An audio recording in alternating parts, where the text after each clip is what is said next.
to get out when the tide turns, leaving traders who acted on the obvious with losses. When we create rules, we put a brake on those normal human tendencies. A rule might be as simple as, only buy if the market is down over X period. Surprisingly, in the broad stock market, such a simple rule works pretty well on average. Another rule might be, never enter a trade unless you first measure risk, stop-loss level, and reward, profit target, and have a reward-to-risk ratio of 2-to-1 or better. Such a rule would restrain a trader who is tempted to jump aboard late in a market move. What traders call setup criteria often are simply rules for getting them into trades. When the criteria are not established as firm rules, and mentally rehearsed as such, there is a tendency to violate the setups. This violation often occurs because of the fear of missing a profit opportunity or because of risk aversion after a prior loss or series of losses. When the setups are structured as rules, trading may not be mechanical, but it can be much more consistent. Most frequently, the inconsistent trader is the one with the loosest rules. Rules aid trading consistency. When you are your own trading coach, you not only formulate your rules, but also must do so in a way as to maximize the odds that you will actually follow them. The key to successful rule creation is the recognition that rules are more than thoughts that go into your head. A good rule also comes with feelings attached, an awareness of both the consequences of violating the rule and the benefits of following it. What keeps a diabetic person faithful to a diet, or an eager child patiently waiting her turn to answer a question in class? It's not just the thought of the rule, but also the immediate sense of what would happen if the rule were violated. When people think, I can get away with it, the rule loses its force. It's merely a set of empty words and good intentions. This, then, is the secret to formulating trading rules, whether they relate to entries, exit, position sizing, stop losses, diversification, or idea generation. Whenever you write down the rule or mentally rehearse it, make sure that you are emotionally connected to that rule. Make yourself relive situations in which you violated the rule. Focus your attention on successful episodes of trading in which you followed the rule. Make the rule more than a guideline. It should represent a belief and conviction. The best rules feel like must, not just should. Your assignment is to take a thorough trading inventory of your trading rules. How many do you really have, and how explicit are they? Do you just remind yourself of them passively, or do you rehearse them with belief and conviction? If you're like most traders, you'll find that you have many loose guidelines but few firm rules. That means that you haven't really drilled down to identify the patterns behind your best and worst trading, which really form the backbone of all good rules. Rules should reflect best practices in trading. Remember, you can't follow a discipline that you never formulated in the first place. The clearer the rules, and the more you feel them, the stronger they will serve as brakes to your impulses and guides to your best behavior. Rules are not straitjackets. They free you up to be your best. Think of professions in which consistency is a virtue. Airline pilots landing an aircraft, surgeons making incisions, race car drivers maneuvering in a pack. The best performers are rule-governed. They are keenly aware of the dangers of ignoring the rules of their profession. It is in the internalization of their rules that they achieve flawless execution. That is your goal in coaching yourself, to make rules so routine that they make extraordinary performance the norm. Coaching cue. Rule following is a great basis for self-evaluation. Creating checklist report cards to track your rule governance helps ground you day to day in best practices. Among the rules you should consider formulating and tracking for self-assessment are rules for position sizing, rules for limiting losses per trade, per day, per week, etc., rules for adding to existing positions, rules for when you stop trading or limit your size or risk, rules for increasing your size or risk per trade, per day, etc., rules for entering and exiting positions, rules for preparing for the trading day or week, rules for diversification among positions. Not all these rules will apply to all traders. The key is to focus on the rules that capture your best trading and turn those into report cards for daily or weekly self-assessment and goal setting. Lesson 38. Relapse and Repetition. The greatest enemy of coaching is relapse. It is relatively easy to initiate change, but quite difficult to sustain it. Our old patterns are what come naturally. They're what we've been doing day after day, year after year. Those patterns are overlearned. They have been repeated so often that they have become automatic. If change efforts are not sustained, the automatic patterns naturally fill the void. What this means in practice is that there is a certain series of stages to any change process. Phase 1. We repeat old patterns automatically, experience consequences, and try to avoid the consequences as much as possible. Phase 2. Consequences of old patterns accumulate, and we develop an awareness of the need to change, though we may not know how to change and may have ambivalent feelings about change. Phase 3. We can no longer accept the negative consequences of our old ways and commit ourselves to making changes by trying to think and act differently. Phase 4. We slide back into old patterns periodically when our change efforts lose momentum, creating oscillating periods of change and relapse. Phase 5. We engage in new patterns sufficiently often that they become automatic, greatly reducing the relapse into old ways. So let's take a practical example. In Phase 1, we are in an unfulfilling romantic relationship, but minimize the problems and try to go on from day to day. In Phase 2, we recognize that the problems are there, but wrestle with the question of whether we really want to rock the boat and raise concerns with our partner. Phase 3 brings clear awareness of the need for change and discussions at home to work out problems. Phase 4 sees periods of good times, interrupted by resumptions of the problematic interactions, perhaps aided by couples counseling. In Phase 5, we keep working on the counseling exercises, changing patterns of communication, until there are new and more constructive ways of engaging each other that have become routine. This stepwise scheme suggests that relapse is not merely a problem, it is a step on the road to change. Few people change patterns all at once and for all time. More often, there is a tug-of-war between the old, overlearned patterns and the new, constructive ones we're working on. This tug-of-war occurs precisely because the new patterns have not yet been overlearned. It takes conscious effort to enact them. Early in the change process, we don't think about change. In the middle phases, we have to think about change in a very conscious manner. Only late in the process do the new behaviors come more naturally and automatically. In every change process, there is an intermediate phase in which old problem patterns coexist with new positive ones. Relapse at this stage is the norm, not necessarily a sign of failure. So what enables us to make the transition from effortful change to an internalization of new patterns so thorough that those patterns become second nature? If you think back to when you learned to drive a car, there was a period when you had to consciously focus on every aspect of driving, from signaling and making turns to changing lanes. Only with repeated experience did these activities become automatic, freeing you up to focus on road conditions when necessary, converse with passengers, and locate unfamiliar destinations. Similarly, repeated experience with new cognitive, emotional, and behavioral patterns in trading is what cements these patterns and frees you up to focus on markets. Relapse is overcome through repetition.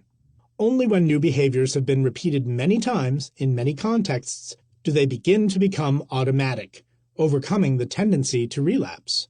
We saw in the lesson dealing with goal setting that, as your own trading coach, you don't want to set a goal one day, another goal the next day, and still a different one later that week.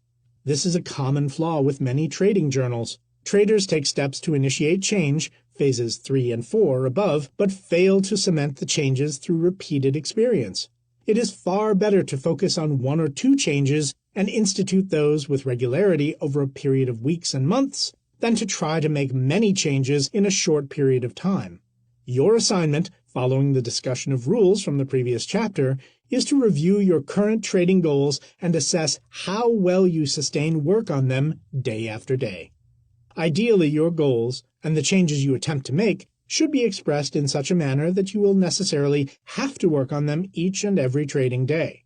One way to foster this consistency is to generate a daily report card in which you grade yourself on your enactment of the behaviors you try to cultivate. The goal is to achieve good grades each day, not just hit your targets on a particular occasion. Similarly, if you are writing about your goal performance each day, the mere act of thinking about your new behaviors and evaluating them will serve as a kind of repetition. You're much more likely to stick with new behaviors if they command top-of-the-mind awareness. Talk about the changes you're making, write about them, grade yourself daily on them, and, most of all, enact them during each day's trade. As with the driving, before too long you'll find yourself doing the right things automatically. At that point, you don't need motivation. You've turned goals into habits. Coaching cue. Engage in an important goal-oriented pattern as your first activity of the day to build momentum for a purposeful day. I've worked with traders who stuck with their trading goals much better after they began programs of physical fitness. Their fitness work forced them to be goal-oriented to start their day, which carried over into their trading. You're not just training yourself to trade better, you're training yourself to sustain change efforts across all facets of life. Lesson 39. Create a safe environment for change. In the last lesson, we took a look at the importance of repetition in cementing new patterns of thinking, feeling, and behaving.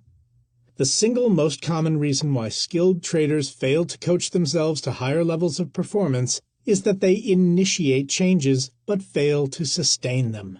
As soon as they make improvements, they relax their efforts and fall back into old ways. A successful coach knows when the opponent is on the ropes and doesn't let up. When you have a positive experience, you want it to be a motivation for further positive experiences, not a cue for complacence. The best coaching efforts develop a kind of momentum in that way, adding success to success and sustaining a sense of mastery and accomplishment. The problem with experience is that it takes time. Particularly if you're a longer time frame trader, many weeks or months of trading may pass before you have the opportunity to build a large base of new experience. If only you could multiply your experience, you could accelerate your learning curve. Changes that would otherwise take months could be accomplished in a few weeks. The way that coaches in sports and the performing arts multiply experience is through repeated practice. A team might only play opponents on the weekend, but will practice every day to prepare for the games. Similarly, actors and actresses will rehearse their lines every day before opening the curtains for the actual production. During those practice sessions, performers condense the coaching process. They learn what they're doing right and wrong, make conscious efforts to repeat their positive performances and correct their faulty ones, and eventually reach the point where their efforts become natural and automatic. Practice is valuable because it creates a safe environment for making mistakes. The game won't be on the line or the play won't be ruined if a performer tries something new and it falls flat in practice. Rehearsal speeds the learning curve. Practice can be very helpful to your efforts to coach yourself. If you identify a specific change to make, the place to begin is in simulated trading where no capital is at risk. This can occur in several different ways. Simple chart review. Sometimes the changes you make to your trading involve decisions regarding how you would enter, exit, or manage risk. When those are your goals, you can review charts and simply talk aloud the decisions you'd be making at each juncture. This lacks the realism of real-time trading and cannot substitute for real-life experience, but it does slow the decision-making process down to the point where you can try new things in a very conscious, reflective manner. My favorite way of engaging in the chart review is to advance the chart on my screen one bar at a time and then talk aloud my perceptions and decisions. This is like first learning to drive a car by driving very slowly in a large, empty parking lot. It gives the learner plenty of time to crawl before walking and running. Simulated trading. My charting software comes with a simulation feature in which I can place orders and track my profits and losses over time. This is helpful because you're making decisions with real market data in real time, but placing no capital at risk. By trading in simulation mode, you can gain many days' worth of experience in a single day. You can also focus your attention on the most problematic and challenging market occasions, concentrating your skill rehearsal in contexts that most call for your new patterns. Trading with reduced size. Not all of the changes I seek in my own trading are revolutionary. Some are evolutionary tweaks. Recently, I altered the criteria by which I set profit targets, allowing me to hold certain trades for a bit longer. I reduced my trading size in half when I traded with the new criteria, knowing that the extended holding times would, by themselves, be uncomfortable for me. Once I developed a comfort level with the lowered size, and made my mistakes with the smaller risk exposure, I then gradually returned to my prior level of risk. Learning is best started in very safe environments, and only later tackled in riskier situations. If you violate safety and security, you create distractions that interfere with learning. Note that if I were to make radical changes in my trading, say switch from trading equity indexes to trading agricultural commodities, I would need an extensive period of time with chart review and simulation prior to putting any capital at risk. These more substantial changes take longer to internalize. There is a more extensive learning curve. On average, we'll make more mistakes when we attempt large changes rather than small tweaks. When you are your own coach, you provide more security and safety for big change efforts. The smaller pattern shifts can proceed with live trading and reduced risk exposure. One of the greatest mistakes traders make is to make a change once or twice and then jump immediately into larger risk-taking, giddy with the prospects of new returns from new habits. It is not unusual in my coaching and trading experience for trading results to get worse before they get better when tackling meaningful changes in trading practice. Just as you wouldn't learn how to use the car's brakes and gear shift in a couple lessons and then jump into highway driving, you don't want to greatly alter your decision-making process while running full risk. As the Enhancing Trader Performance book stresses, the worst psychological mistake you can make is to traumatize yourself. If you create large drawdowns in your account because you weren't prepared for your changes, the result will be damaging to both your trading performance and to your self-coaching. You want to structure the change process as much as possible to provide frequent successes and no emotionally damaging losses. This is how you sustain confidence and self-efficacy, even as you make your mistakes. Many traders are too eager to trade. They crave excitement and profits and find it difficult to trade in observation, simulation, and reduced risk modes. This short-circuits the process of generating repetitions that cement new patterns. Once traders undergo losses while making changes, they become self-doubting and pull back from their change efforts. Instead of generating success and confidence, traders learn to fear change. An important key to coaching yourself is to turn yourself into a generator of concentrated experience by making maximum use of practice and feedback. We often seek change after periods of loss. It's human nature to want to jump back into markets and regain the lost capital. But the goal is to instill the right trading behaviors, not to make money back all at once. If you internalize the right patterns, the results will naturally follow. Your assignment is to embed concentrated learning into your schedule by allocating time for daily rehearsal of new skills and patterns. An excellent goal is to generate 2 days' worth of learning experience into every day by rehearsing new patterns outside of trading hours as well as during them. Replay market days either in video mode or through a simulation platform that has a replay feature to accomplish this goal. I know from the traffic statistics on my blog and others that traders spend less time gathering market information after the close of trading, and especially during weekends and holidays. Traders use the hours outside of trading to get away from markets. No one argues with the need for and desirability of life balance, but a 9-to-5 approach will work no better in trading than it would in running a business or building a career as an artist, scientist, or athlete. When you read about elite performers in any field, one fact stands out. They are not the clock punchers. They are absorbed in their interests and, as a result, learn far more than others. They develop new skills and competencies far more readily than their peers simply because they multiply experience. Many traders back away from the screen when they have trading problems, thereby reducing their experience. During the worst drawdowns, you want to minimize your trading and risk exposure, but maximize your work on markets. When you create safe environments for changing yourself and your trading, you mimic the learning behaviors of the greats, from concert pianists to chess champions to Olympic athletes. When you start with practice that encourages errors and learning from them, development becomes a joy, not a burden. This is self-coaching at its finest. Coaching cue. The video recording of markets for later review is an excellent way to multiply experience. Replaying the market day allows you to watch patterns unfold again and again under different market conditions. Reviewing market moves that you missed sensitizes you to future occasions of opportunity. Lesson 40. Use imagery to advance the change process. The previous 2 lessons have emphasized the importance of repetition in cementing new ways of behaving and unlearning old patterns.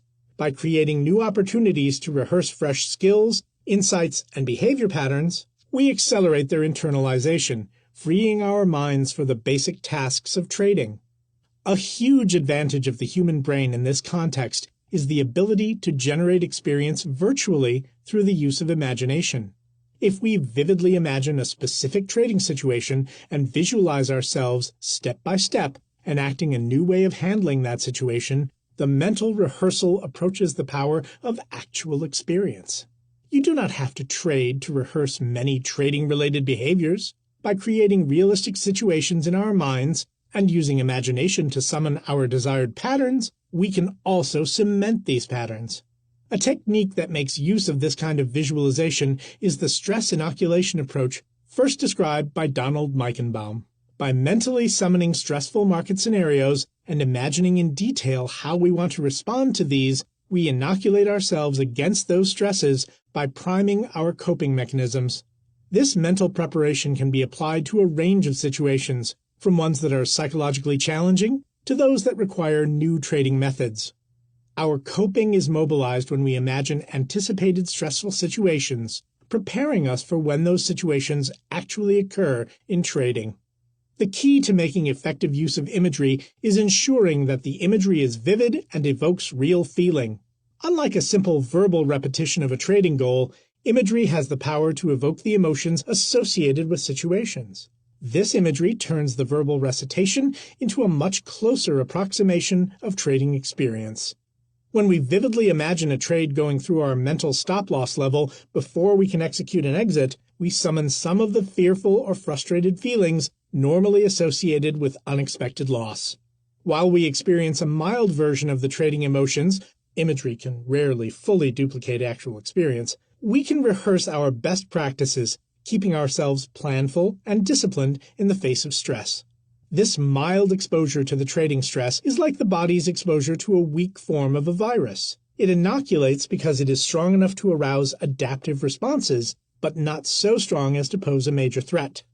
Few psychological techniques are as recognized and recommended as imagery, and few are executed as poorly. There are several facets of effective imagery exercises. Specificity. It's not good enough to imagine a stressful situation, such as losing money or missing an opportunity, in the abstract. The imagery should be very specific and guided, visualizing a specific market and market situation, specific price levels, and specific market action. It is the realism of the imagery that enables the exercises to serve as substitutes for actual experience. Dynamism. The imagery should be more like a detailed, realistic movie rather than a broad, static snapshot.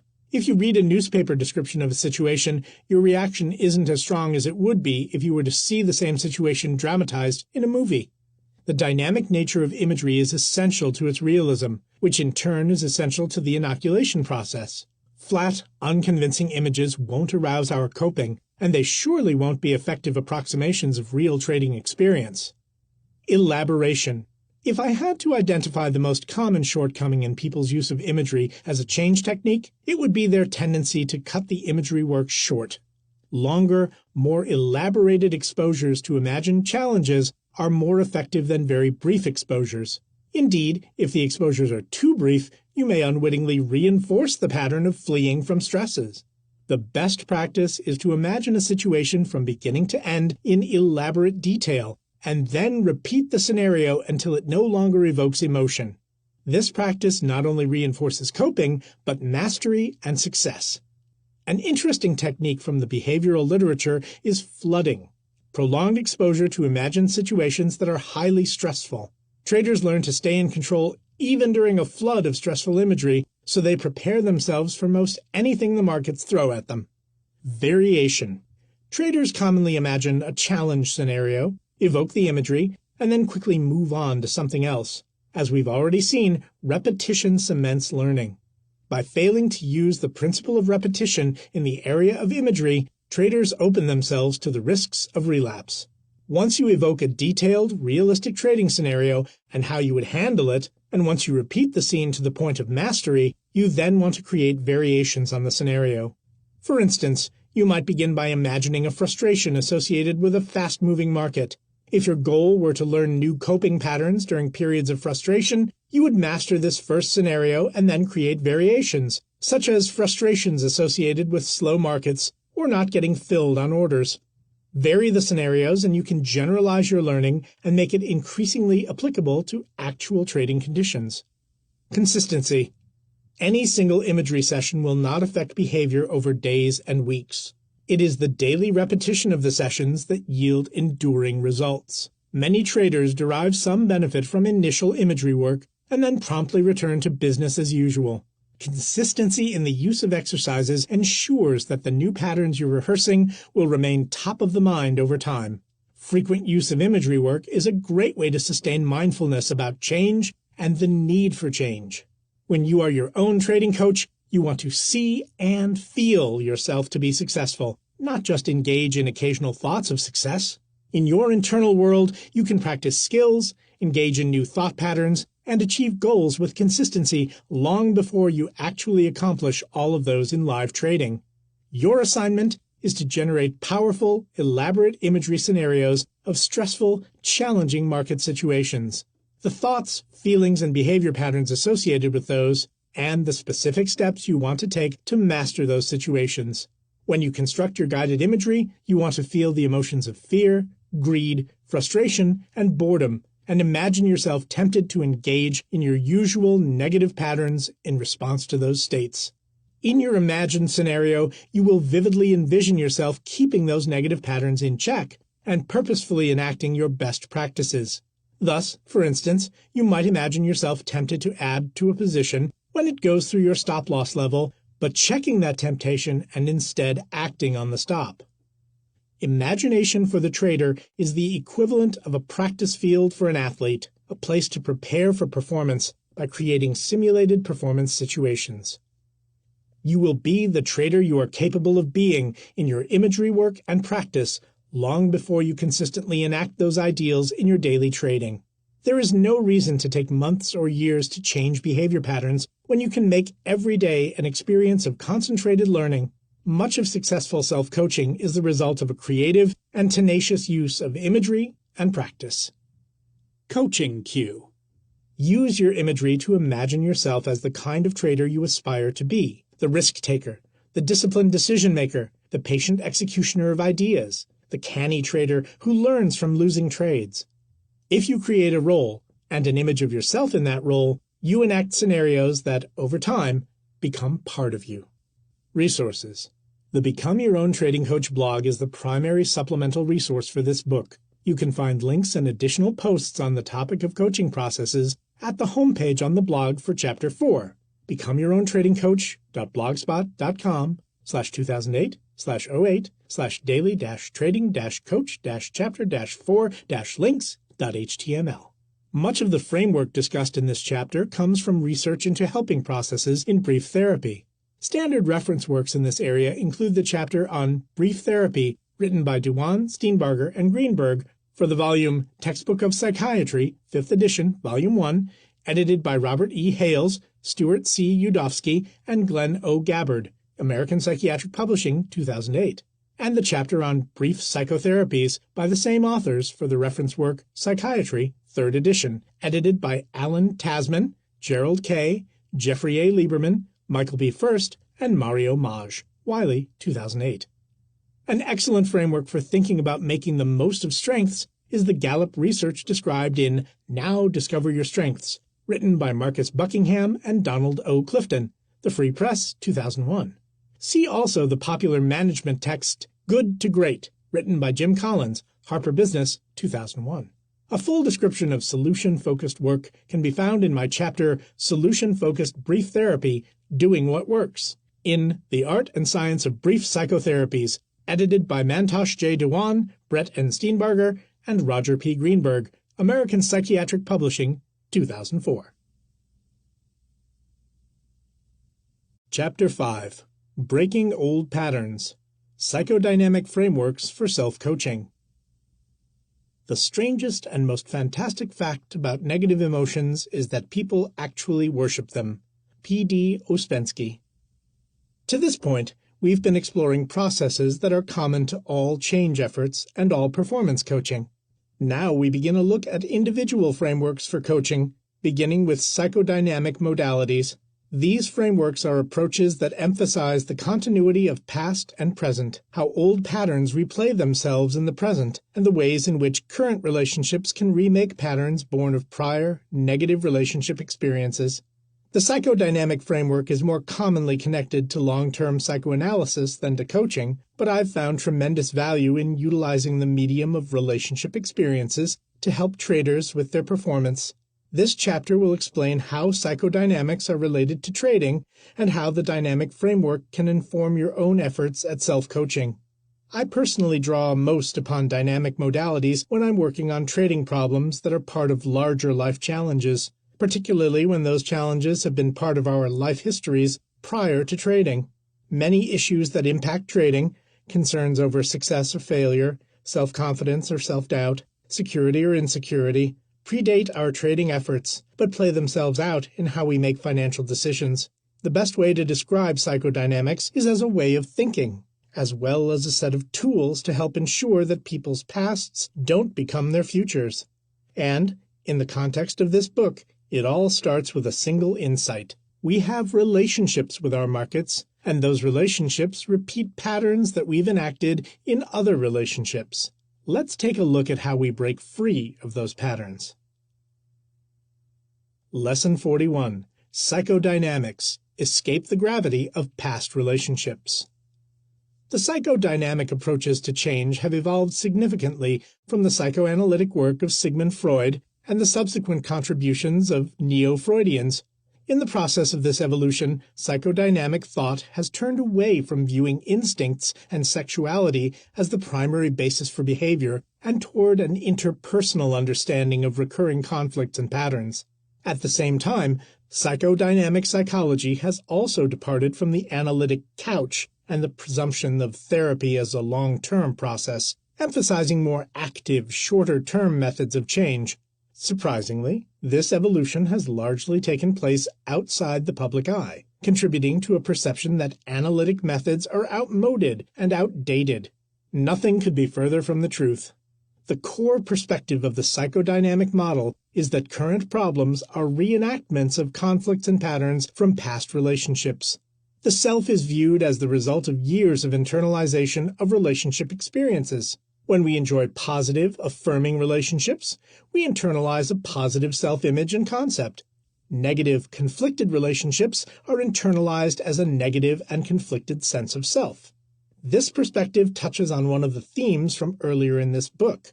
Relationships serve as mirrors by which we experience ourselves. We are the sum of our significant relationship experiences. Over the lifespan, we learn coping strategies, defenses, for dealing with the anxieties brought by relationship conflicts and their consequences. These defenses may be successful in warding off discomfort, but they tend to become outmoded in future relationships and life situations. When current situations trigger the feelings evoked by past relationship problems, our outmoded defenses lead us to behave in ways that bring unwanted outcomes. These patterns of feelings evoked from the past, along with the defensive reactions and negative consequences, constitute what Lester Luborsky calls core conflictual relationship themes.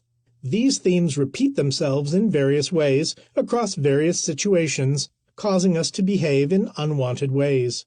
The purpose of counseling and therapy, from this vantage point, is to free us from these cyclical, maladaptive patterns. When we overreact to situations, the odds are good that we're reacting to themes from our past as well as the current situations that trigger those themes. To use an example from the psychology of trading, I grew up in a very close family. My parents were both estranged from their parents and vowed to create a very different family environment for their children. They were so successful in that regard that I sometimes felt that the environment was too close. I sought privacy, taking long bicycle rides, walks, and even showers. Later, when I met my wife Margie and became part of a household with her 3 children, I found myself taking long showers and withdrawing from family life. This disrupted morning routines and led to a bit of tension in the household. For years, I had lived alone and had never experienced the feeling of being too close to others. When I entered a new family situation, the old feelings from my formative experiences came back to me, and I coped rigidly in my old way by withdrawing and seeking privacy. What worked in childhood, however, failed dismally in the new family. By reenacting old defenses in new situations, I created a fresh set of problems. All of these defenses tend to happen automatically, outside of conscious awareness. Without some way of making these repetitive patterns conscious, we cannot change them. One goal of psychodynamic work is to make the unconscious conscious, to make us self-aware, so that we can find new endings to old conflicts. I was able to change my patterns within the family once I recognized that I no longer needed to cope in ways from my past. My present family wasn't my former one, and I was no longer a child. The first goal of psychodynamic work is insight, recognition and understanding of one's patterns, and awareness of their limitations. The key insight is simply, you had a reason for doing this in the past, you don't have to do it anymore. So how does this relate to trading? The risk and uncertainty of trading, the gains and losses, victories and defeats, have an uncanny way of triggering feelings from our past. A classic example is the trader who felt as though he never measured up to his parents' standards and expectations. He brings his sense of inferiority to the markets, taking imprudent risks to prove that he truly is a success. Of course, no amount of winning in markets can fill the emotional void, leading him to take ever greater risks until he finally blows up and confirms his worst fears. In such a situation, no tweaking of trading methods will solve the trader's problem. Until he resolves the conflict at the heart of his dilemma, he will continually find himself acting out his personal dramas in his trading. Many trading problems are the result of acting out personal dramas in markets. The best way to identify situations in which past conflicts intrude into current trading is to consult the feelings evoked by your trading problems.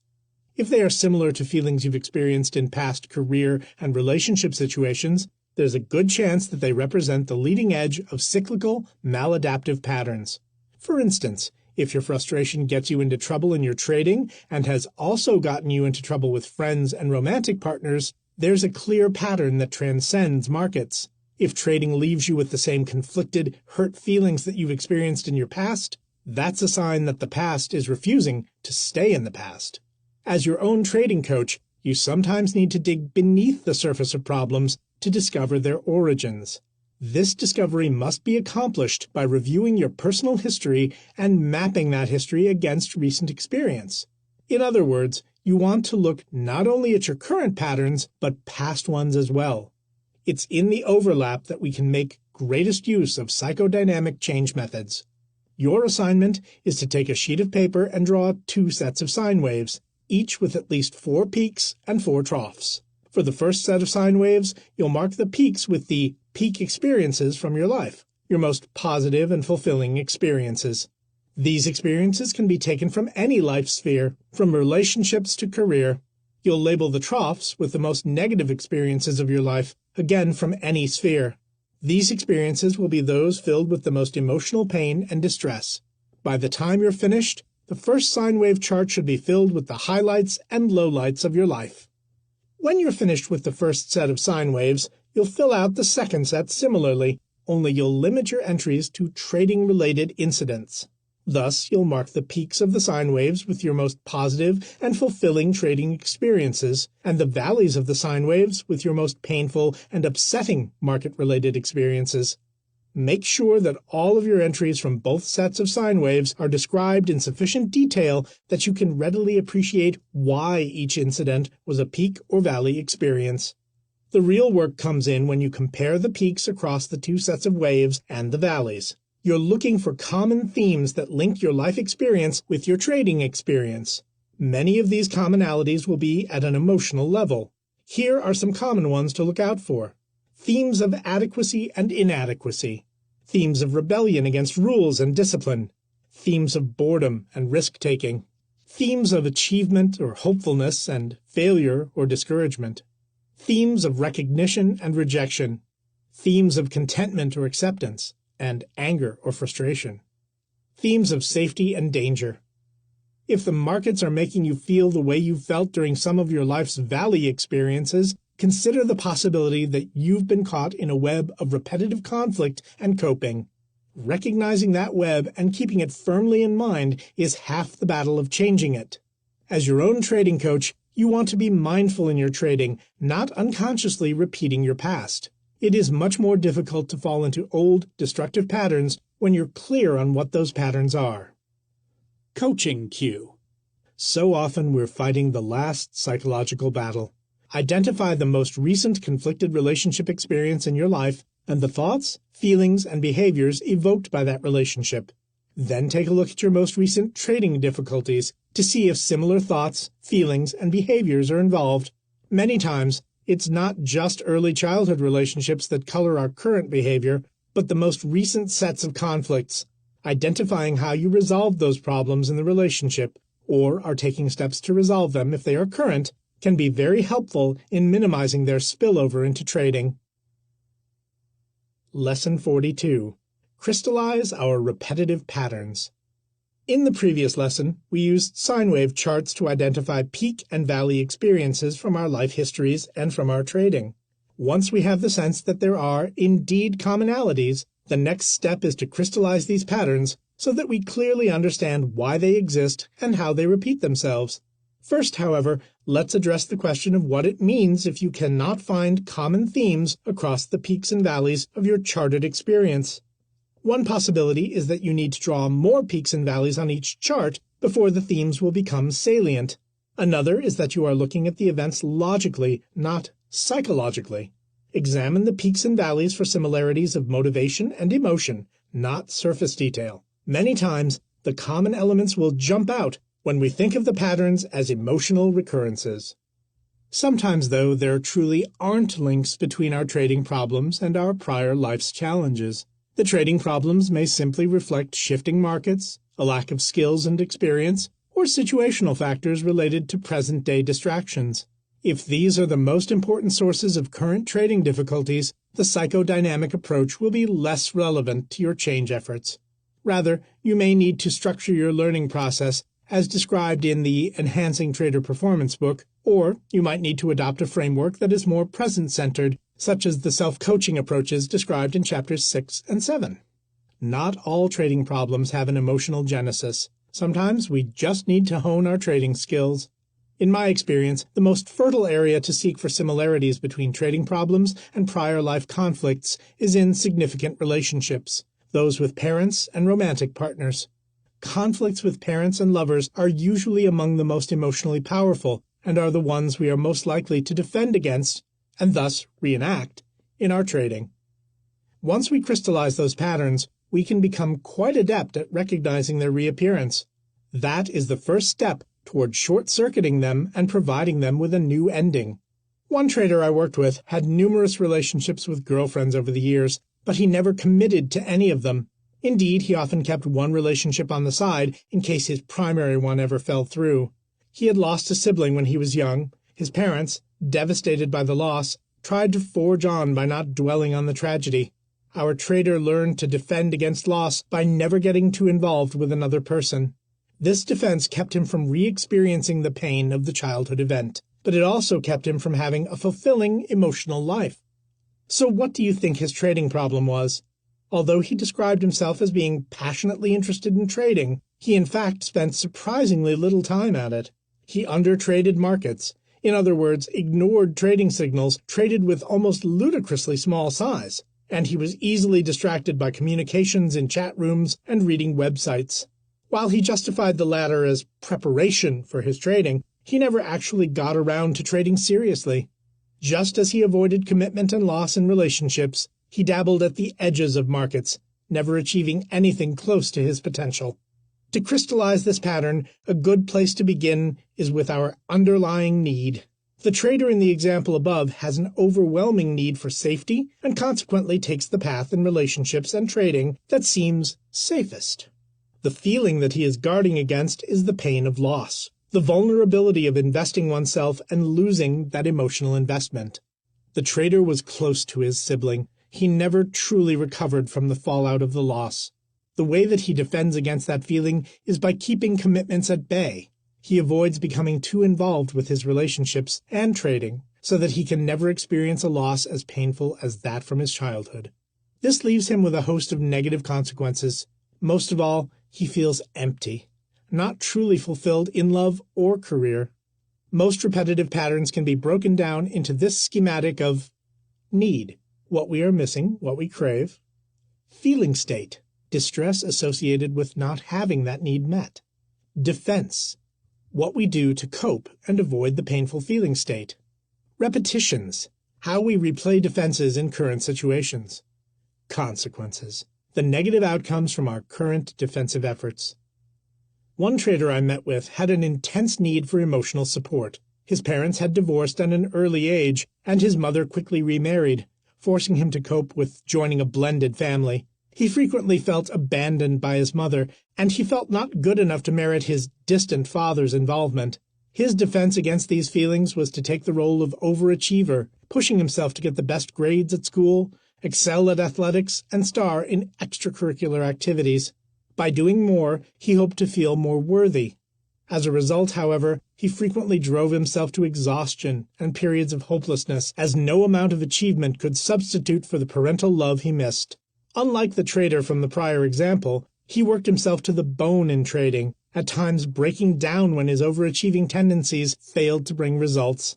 So this, as your own trading coach, is your psychodynamic challenge. Figure out your core need. Most often, this will be something that you wanted in past relationships and could not consistently obtain.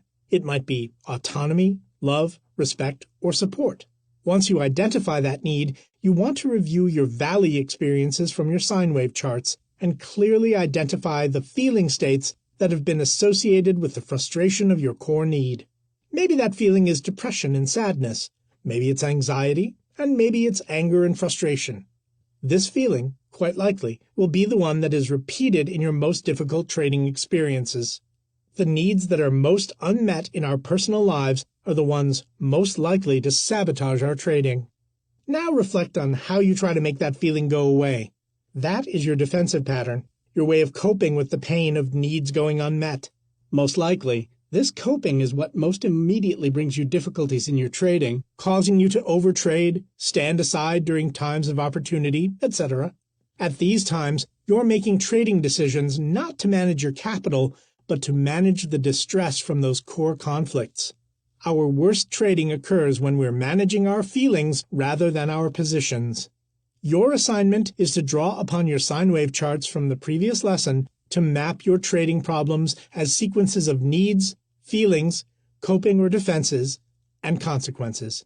You should be able to draw an accurate flow chart that shows how feelings associated with frustrated needs lead you to take actions that bring present-day problems. This chart will capture the focus of your psychodynamic self-coaching efforts. By breaking this pattern and inserting new elements, we can become more intentional in our trading, more self-determined in our results. Coaching cue. Most traders, I find, don't require long-term therapy. If traders are significantly troubled, they cannot sustain a trading career. Rather, they cope and function well, but periodically lapse into old patterns that interfere with their effectiveness. Many times, traders can identify their patterns by identifying their most frequent and costly departures from their trading plans, and then noting the feelings and situations that accompanied these departures. By noting feelings from recent trading problems and then observing when you felt those feelings in other areas of life, you can crystallize patterns that are most likely to impact future trading. Lesson 43. Challenge our defenses. A cardinal idea within psychodynamic work is that the problems that motivate people to make change efforts are rarely the core conflicts that they are repeating across situations. Rather, it's their defending against the pain of those conflicts that brings the unfortunate consequences and the recognition of the need for change. Our problems, from this vantage point, are the result of our rigid, outmoded coping. What worked for us at one time of life now works against us. A good example from the markets is Revenge trading. This occurs when we trade more aggressively following losses in an attempt to get our money back all at once. Pain and frustration from a loss lead to an angry defensive response, an effort to get rid of the hurt. At that point, the trading is not about opportunity. It's a defense to keep the feelings of disappointment and loss at bay. Of course, this often leads to further losses and a fresh set of consequences. The defense is there because, deep down, the trader doesn't believe that she can tolerate the hurt or sadness of loss. Perhaps at one time of life such pain was indeed intolerable. Now, as a mature adult, the trader can handle normal losses, whether in business, markets, or love. It doesn't feel that way, however, and the trader continues to handle losses in the old childhood ways. By crystallizing the pattern, the trader builds a self-observing capacity and a clearer awareness of the consequences of perpetuating old cycles. It is this heightened awareness that eventually enables the trader to challenge defenses and respond to old threats in new ways. Change in the psychodynamic mode means doing what doesn't come naturally. Refrain from the old ways of coping that keep unpleasant feelings at bay. In your role as your own trading coach, you interrupt cyclical problems by becoming their observer, not the one caught inside the patterns. By observing, you stand outside the cycles. They no longer consume you. The sine wave and flowcharts described earlier are useful tools in sustaining this self-awareness.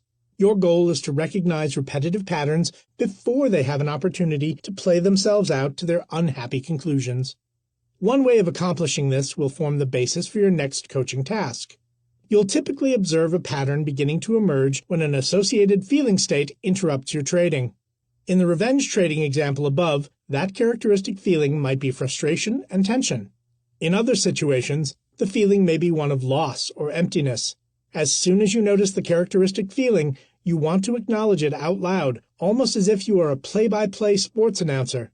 For instance, you might say aloud, "I just took a loss and now I'm feeling really frustrated. I'm feeling mad and I want to get my money back. I want to find another trade, but that's what's hurt me in the past. I jump back into the market and it makes things worse." If you cannot invoke this self-observation aloud, perhaps because you're trading in a room with others, a psychological journal can accomplish the same function.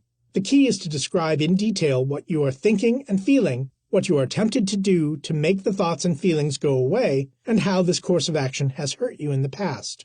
"I'm disgusted with myself and I want to just quit trading for the day," would be one self-observation from a trader who rides a cycle of aggressive trading, losing money, guilt, withdrawal from markets, and renewed attempts at aggressive trading to make up for lost time and opportunity. You're taking the role of psychologist, identifying what is going on instead of identifying with it. When you describe a pattern of behavior, you're no longer identified with it. At this point, we're not concerned with changing the pattern. Rather, we're becoming more alert to its appearance and more aware of its manifestations and consequences.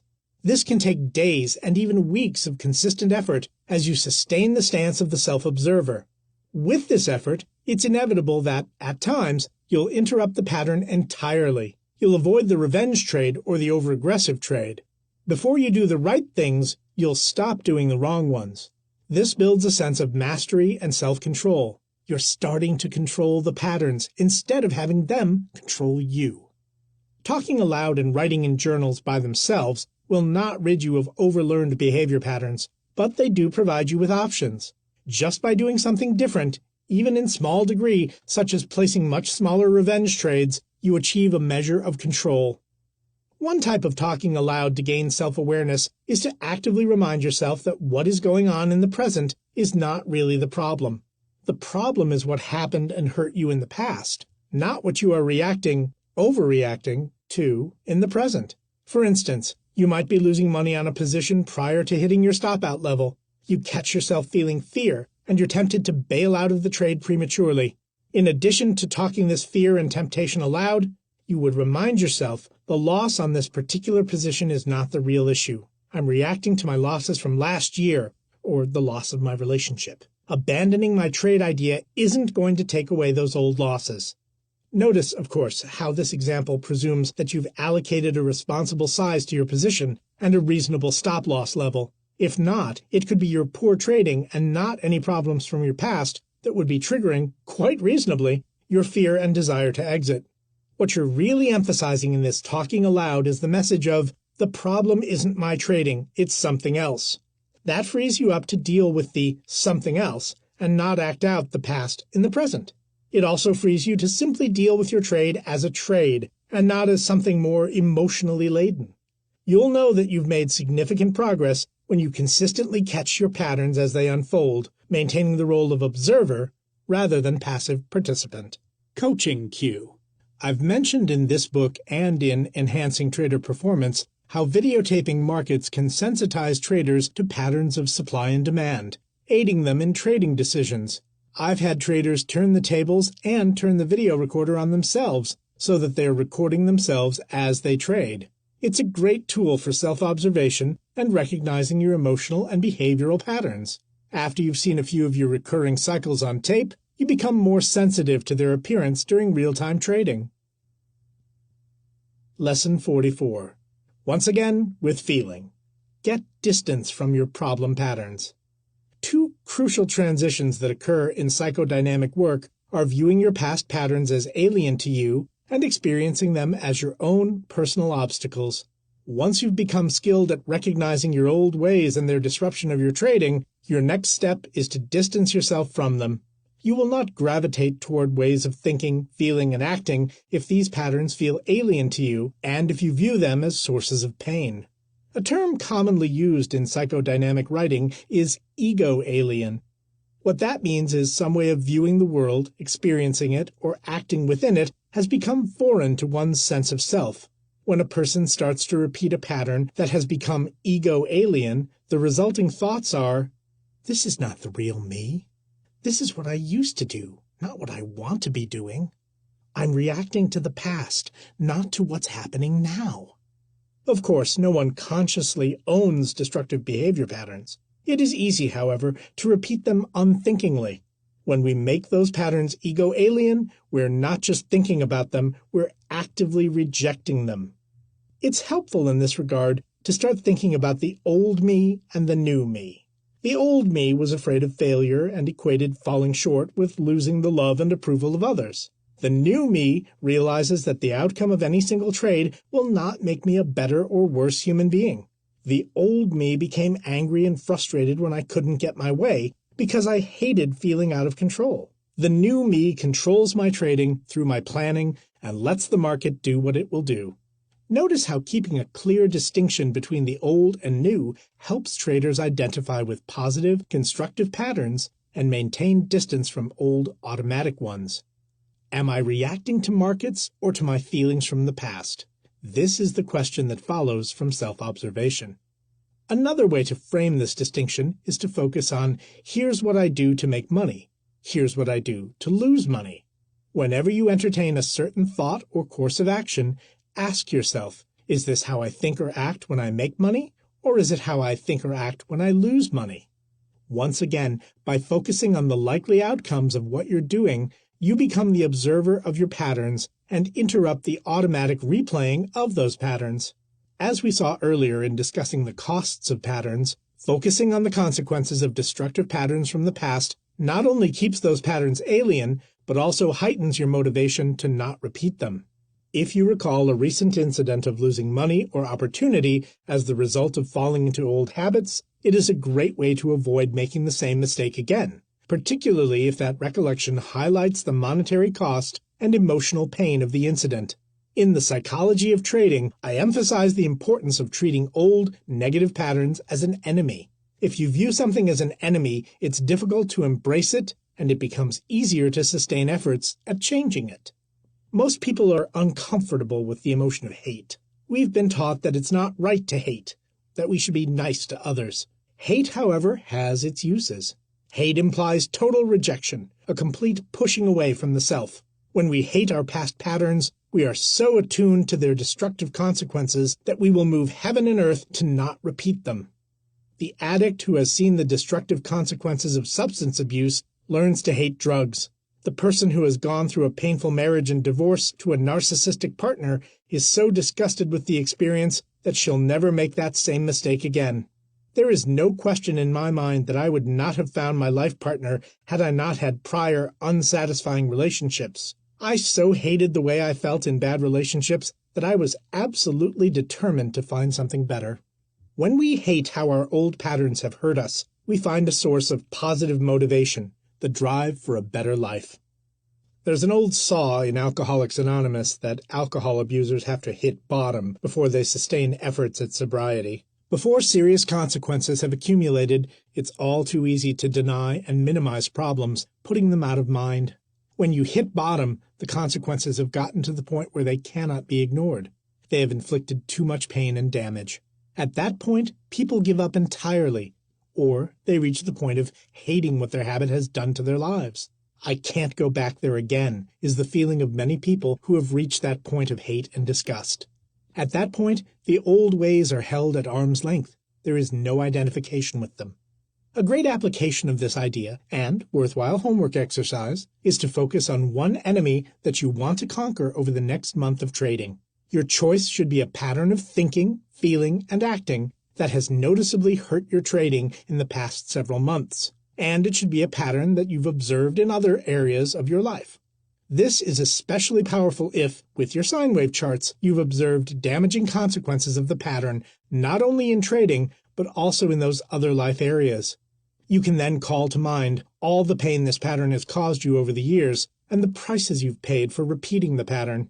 You declare that pattern your enemy, and then you purposefully look for opportunities to confront this enemy in each day's trading. Notice that this is different from simply observing a pattern as it's happening. Instead, you're actively anticipating the pattern and even looking forward to its appearance so that you can have the opportunity to reject it. The trader's frame of mind becomes, I'm not the problem, it's this old pattern that's the problem. Once you frame outmoded ways of thinking and acting as leftovers from the past that no longer work for you, you've taken a giant step toward freeing yourself from those patterns. It will take sustained effort to tackle your enemy, but it can be tremendously fun and empowering as well.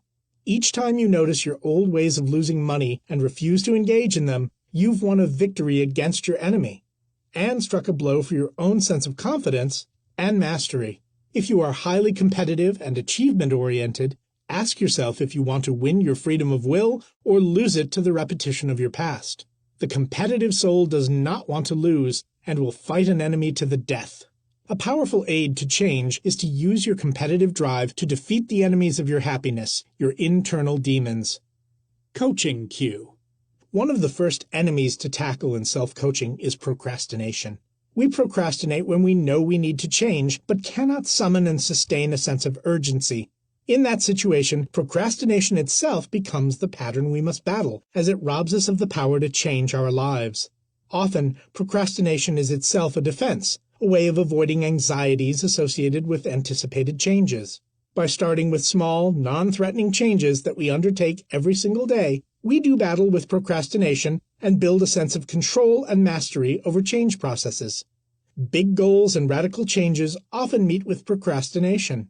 If you focus on intermediate goals that can be pursued regularly, you rob change of its threat value. Lesson 45. Make the most out of your coaching relationship.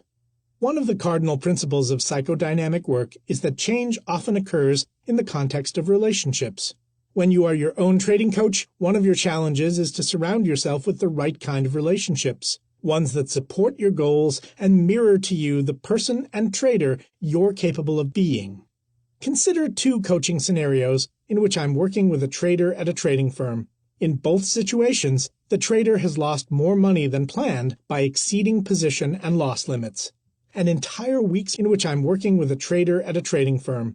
In both situations, the trader has lost more money than planned by exceeding position and loss limits. An entire week's the worst-case scenario.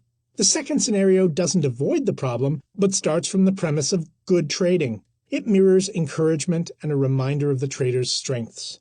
Imagine that these interactions occur day after day, week after week. It's not difficult to see how the first approach would undercut a trader's security and confidence, leading to further bad trading. The second interaction would likely help a trader get back to trading well. It would coach success, not just the avoidance of failure. All traders inevitably coach themselves. They always talk to themselves about performance, take action to improve performance, and keep track of results. The only question is the degree to which this self-coaching is purposeful, guided, and constructive. From a psychodynamic perspective, your self-coaching is no different from a relationship with a professional coach. The dynamics of that relationship will serve as a mirror, and you'll tend to internalize what is reflected. Our self-talk is our self-coaching. What this means is that how you focus on your problem patterns from the past is crucial to the success of your self-coaching. You are going to fall back into old patterns sometimes. You are going to miss opportunities to enact new positive patterns. There will be occasions in which you work hard to avoid one pattern only to fall into another one. All of these situations can be discouraging and frustrating. Yet, as your own coach, you are tasked with the responsibility of maintaining a constructive relationship with you, your student. Comfort the afflicted and afflict the comfortable is the way I described my approach to working with people in the psychology of trading. It's not a bad formulation for coaching oneself. When you're afflicted, suffering, hurting, losing, you want to be your own best support. When you're winning, you want to be afflicting yourself by doubling down on your discipline, alert to any overconfidence that might allow old habits to re-enter your trade. A great exercise is to cull through your trading journal and examine the emotional tone of your writings. Do they sound like positive coaching communications? Or are they negative, frustrated, and blaming? Do they place equal emphasis on your progress and achievements? Or do they harp on what you didn't do right? The worst thing you can do as a trading coach is reenact old personal patterns by adopting the voice of a past figure who is part of the destructive cyclical conflicts that you're trying to move beyond. If you had a parent who was hostile and critical, one who couldn't be pleased, if you had a spouse who could not acknowledge your achievements, or a resentful sibling, you don't want to replay their voices in your own self-coaching. How you treat yourself may well be part of the very pattern you're trying to change. Working on your coaching voice is a great way to move that work forward. Perfectionism is often a hostile, rejecting set of self-communications that masquerades as a drive for achievement. One trader I work with actually talks to himself in the third person when he is in his